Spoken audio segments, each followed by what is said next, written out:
A day in the life of a call center agent. Let's go!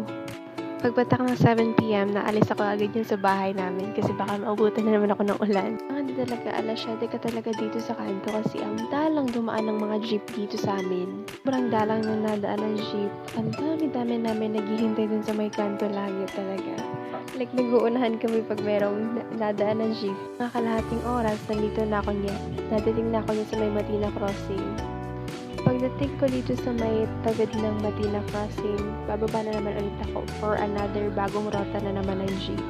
Para makarating na ako dun sa may Quirino, sa Mabini site, dun ako lagi nababa.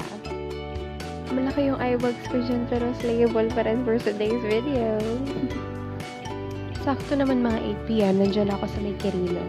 Dito ako lagi nababa sa may Pinos. Tapos, tatawid lang ako ng onte. Papuntang 6-Eleven.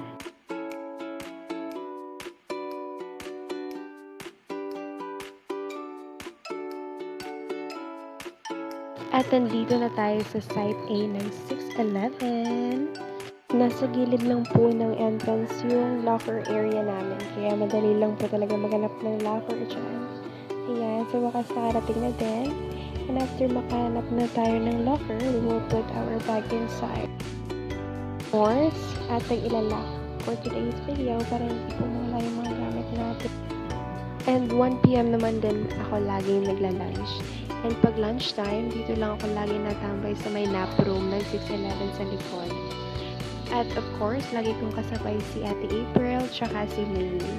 And of course, pag mag-out na kami, si May pa rin yung kasabay ko pa uwi. That's it. Thank you so much. Bye!